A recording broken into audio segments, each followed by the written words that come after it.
Chapter 3. Recording, summarizing, and posting transactions. Data is inputted into a computerized accounting system by data entry clerk.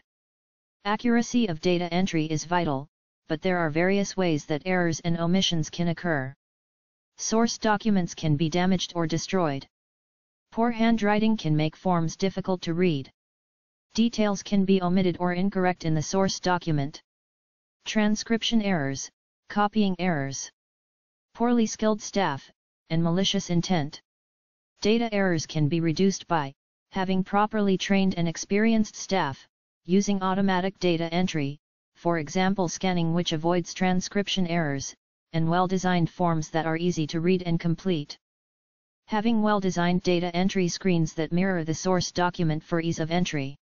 Using tick boxes or drop-down lists and avoid using long sequences of numerical characters. Verification, by entering data twice and checking for inconsistencies. And validation techniques. The validation of data ensures that the data is reasonable and possible, but not necessarily correct. Validation techniques are used to ensure that data entered into the computer system is valid. Invalid data will be rejected by the system if the data fails these checks. For a list of validation techniques, see page 76 of your interactive text study guide. 10. Batch processing is where similar transactions are gathered into batches and then each batch sorted and processed by the computer. It is less time-consuming than transactional processing, where transactions are processed individually when they arise. Control totals are used to check that no errors occur when the batch has been inputted. 11. There are two types of computer software that is used in accounting. Dedicated accounting packages, and general software, which includes uses for accounting. Computer programs are the instructions that tell the electronics how to process data. The general term used is software. In principle, computerized accounting is the same as manual accounting. These are the advantages of computerized accounting packages when compared to a manual system. The package can be used by non-specialists. A large amount of data can be processed very quickly. Computerized systems are more accurate than manual systems. A computer is capable of handling and processing a large volume of data. An inputted data can be analyzed rapidly, to present useful control information for managers. These are the disadvantages of computerized accounting systems. The initial time and cost involved in installing the system, training personnel, and so on. The need for security checks to make sure that unauthorized personnel don't gain access to data files. The necessity to develop a system of coding and checking. Lack of audit trail. It is not always easy to see where any mistakes have been made. There may be possible resistance on the part of staff to the introduction of the system. Computers can be used more efficiently if vital information is expressed as code. For example, general ledger accounts will be coded individually.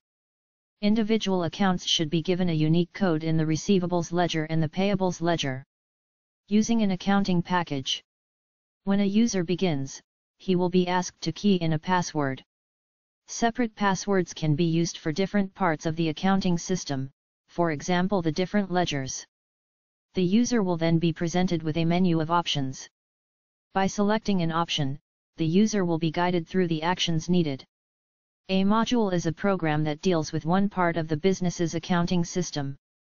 An accounting package will often consist of several modules. A simple accounting package might consist of one module.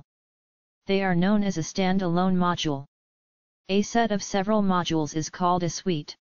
In integrated software, each module is integrated with others so that data entered into one module will be passed, automatically, or by simple operator request, through the other modules.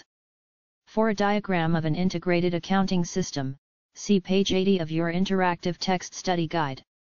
These are the advantages of an integrated system. It is possible to make one entry in one ledger which will automatically update the others. Users can specify reports, and the software will automatically extract the required data. It will simplify the workload of the user, because there is no need to constantly load and unload disks.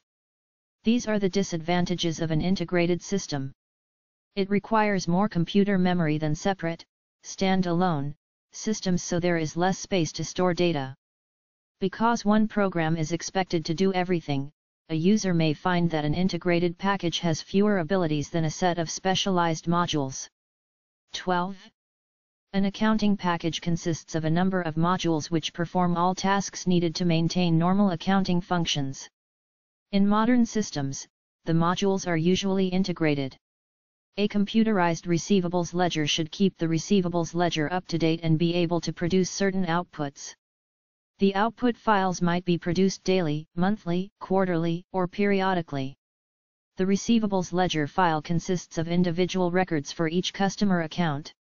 Some of the data will be standing data, which means it will change frequently. These items are referred to as a field of information. Other data held on a customer's record will change as the receivables ledger is updated. This data is called variable data.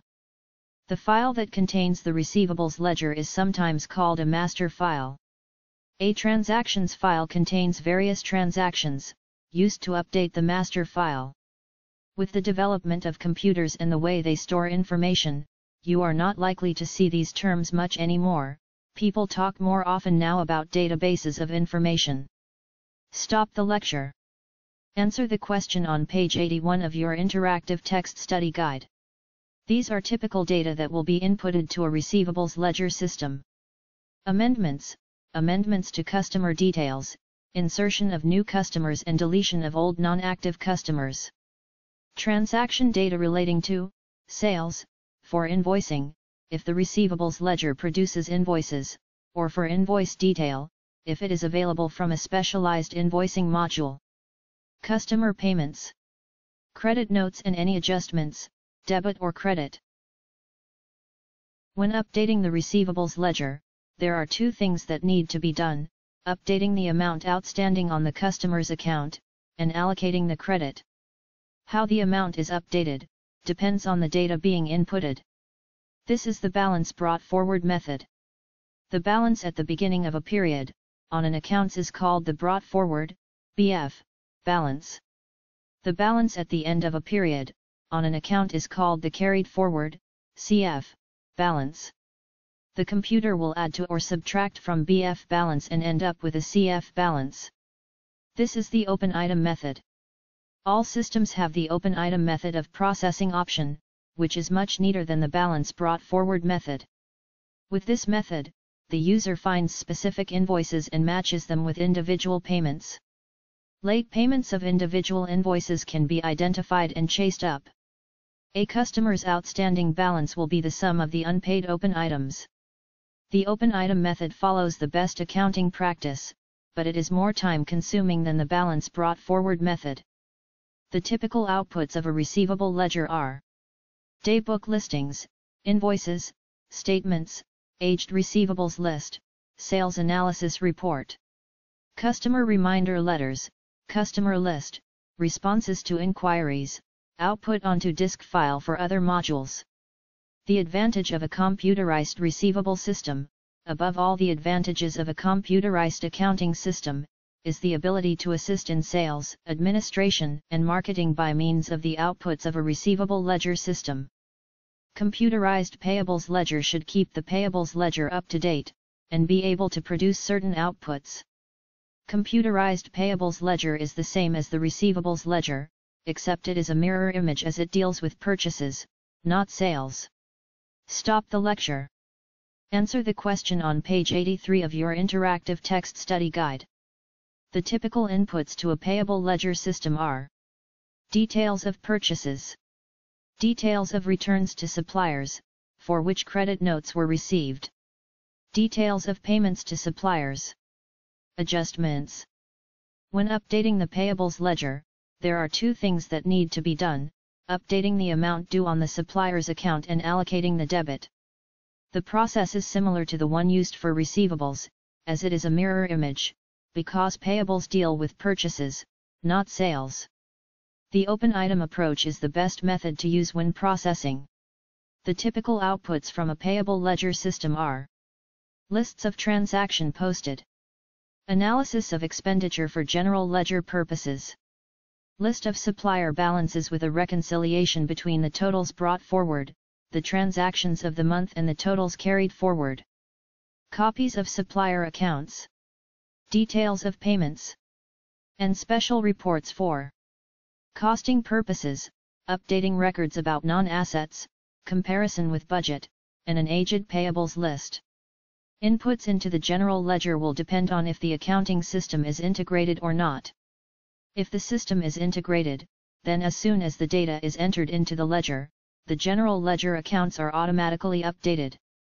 If the system is not integrated, then the output from one module is inputted into the general ledger via journal entries.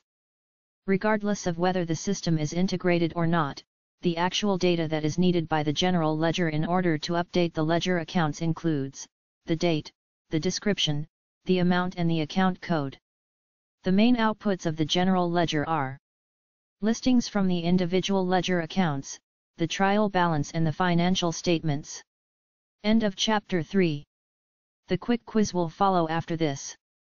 After the quick quiz, do the online questions for Part A, Chapter 3.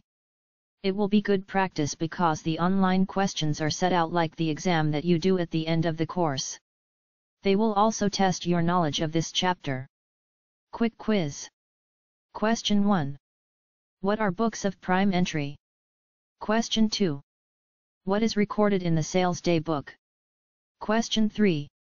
Does a debit entry on an asset account increase or decrease the asset? Question 4. Personal accounts form part of the double entry system. True or false? Question 5. How do control accounts act as checks? Question 6. What is the double entry for goods sold on credit which are taxed at 17.5% for sales tax and whose price excluding tax is 100 rands? Question 7. Which external codes will affect a business? Question 8. What are the advantages of batch processing? Question 9. What are the advantages of computerized accounting? Question 10. What are the disadvantages? Question 11. What is an accounting suite? Question 12. What are the advantages of integrated software? Question 13. What sort of data is input into a receivable ledger system? Question 14. What is the open item method of processing? After doing the quick quiz, do the online questions for Part A, Chapter 3. Do the questions, until you achieve 80%. Replay the lecture as needed.